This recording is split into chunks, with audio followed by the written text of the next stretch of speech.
ఇంటి నిర్మాణం కోసం దుబారా ఖర్చులు చేసి అప్పుల పాలు కావద్దని ప్రభుత్వం నిర్దేశించిన నాణ్యత ప్రమాణాల ప్రకారం ఇంటి నిర్మాణం చేపడితే ఇందిరమ్మ ఇంటి నిర్మాణానికి 5 లక్షలు సరిపోతుందని రాష్ట్ర గృహ నిర్మాణ శాఖ ఎండీ గౌతమ్ అన్నారు. మెదక్ జిల్లా వెల్దుర్తి మండలం ధర్మారం మోడల్ విలేజ్లో రాష్ట్ర గృహ నిర్మాణ కార్పొరేషన్ ఎండీ గౌతమ్, జిల్లా అదనపు collector Nagesh, housing corporation PD Manikyam పర్యటించారు. ఇందిరమ్మ మోడల్ విలేజ్లో నిర్మిస్తున్న ఇందిరమ్మ ఇళ్లను వారు క్షేత్రస్థాయిలో పరిశీలించారు.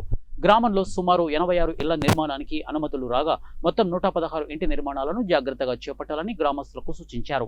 పంచాయతీ కార్యాలయం వద్ద ఏర్పాటు చేసిన సమావేశంలో ప్రజలకు ఇందిరమ్మ ఇళ్ల నిర్మాణంపై సూచనలు చేశారు. దేశంలో ఎక్కడా లేని విధంగా తెలంగాణ ప్రభుత్వం ఇంటి నిర్మాణానికి 5 లక్షలు అందజేస్తోందని, ఈ అవకాశాన్ని సద్వినియోగం చేసుకుని సొంతింటి నిర్మాణం చేపట్టాలని సూచించారు. ఈ కార్యక్రమంలో రాష్ట్ర గృహ నిర్మాణం ఎండీ గౌతమ్, అదనపు collector Nagesh, housing corporation PD Manikyam, tahsildar Krishna తదితరులు పాల్గొన్నారు. ఇల్లు లేదు కానీ ఈ ఊర్లో సాచురేషన్ కాబట్టి కొంచెం ఎక్కువ మందికి వచ్చింది. సో మీ దగ్గర ఆల్మోస్ట్ 85 మందికి శాంక్షన్ వచ్చింది. ఇప్పుడే మీ ఊరు మొత్తం తిరిగి చూడడం కూడా జరిగింది. గతంలో కట్టిన ఇందిరమ్మ ఇల్లులు కూడా ఇక్కడ ప్రదర్శన ఇస్తున్నాయి. చాలా వరకు పోయిన ఇందిరమ్మ స్కీమ్ లో కూడా వందల సంఖ్యలో ఇల్లులు ఇక్కడ శాంక్షన్ అవ్వడం జరిగింది. ఈ మిగిలిపోయిన వాళ్ళు లేకపోతే కొత్త కుటుంబాలు అయిన వాళ్ళకి ఇప్పుడు ఈ దఫాలో వచ్చింది. అంటే గతంలో ఎప్పుడు లేని విధంగా 5 లక్షల రూపాయలు ప్రతి బెనిఫిషరీకి, ప్రతి లబ్ధిదారులకి ప్రభుత్వం ఇస్తా ఉంది ఇల్లు కట్టుకోవడానికి సహాయంగా. మామూలుగా ప్రభుత్వంలో ఒక 50,000కో 1,00,000 రూపాయలకో ఏదో ఒక స్కీమ్ పెట్టుకోవాలంటే దానికి అర్జీ పెట్టి ఆఫీసు చుట్టూ తిరిగి 100 సర్టిఫికేట్లు సబ్మిట్ చేసి మళ్ళీ ఒక 2 సంవత్సరాలు తిరిగితే కానీ శాంక్షన్ అనేది రాదు. కానీ ఇక్కడ మీకు అర్జీ పెట్టుకోవడానికి కానీ లేకపోతే ఎంక్వైరీకి కానీ వేరే దేనికైనా మీరు మీ ఊరు దాటి పోవాల్సి వచ్చిందా? మీకు ప్రజాపాలన కార్యక్రమం పెట్టి ఎన్నో జిల్లాలు ఉన్నాయి, 33 జిల్లాలు ఉన్నాయి, ఎన్నో మండలాలు ఉన్నాయి, ఎన్నో గ్రామాలు ఉన్నాయి.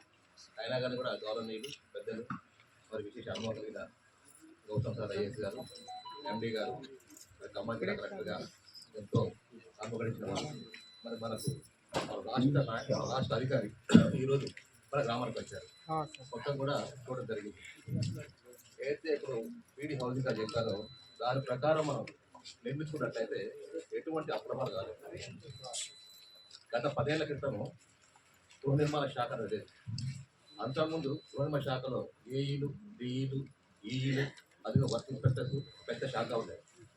మరి మొత్తం పడి ఉన్న శాఖను మన ప్రభుత్వం మొత్తం కూడా ఆలోచించేసి ప్రతి ఒక్కరికి కూడా కళ సౌకర్యం ఏంటంటే ప్రతి ఒక్కరు ఇల్లు కావాలి. ఈవెన్ ఉద్యోగస్తులు కూడా ఇల్లే కళ ఉంటుంది. అదేవిధంగా ప్రతి పేదవాడు కూడా ఇల్లు కావాలి. ఇల్లు ఉంటే దానికి ఒక ఆత్మస్థైర్యం ఒకే ఉంటుంది. దాన్ని పెంచడం కోసం తెలంగాణ రాష్ట్ర ప్రభుత్వం మరి రేవంత్ రెడ్డి గారు అయిపోయింది, మరి హౌసింగ్ మినిస్టర్ గారు అయిపోయింది, ఎన్నో రకాలు చేసి మనకు మంచి మంచి అధికారం ఎవరు అని గ్రహించేసి తాను సెలెక్ట్ చేశారు రాష్ట్ర ప్రభుత్వం. సారి యాక్చువల్గా ఇంకా జిల్లా కలెక్టర్ ఏమొచ్చిందే అక్కడ అనుభవంతో ప్రత్యేకంగా సార్ తీసుకొచ్చేసి ఎంపీగా పెట్టేసి మరి పడి ఉన్న ప్రభుత్వ శాఖను మొత్తం కూడా ఆయన తీసుకొచ్చేసి మరి ప్రతి జిల్లా కూడా ఇవాళ ఒక పీడీని, డిప్టీని, ఏఈని వర్తించారు. మరి వాళ్ళందరూ కూడా మీతో మమేకం అయిపోయి ఉన్నారు కాబట్టి వాళ్ళు చెప్పిన సూచనలు అంటే సైంటిఫిక్ సూచనలు అంటే శాస్త్రీయ సూచనలు వాటిని పాటించినట్టు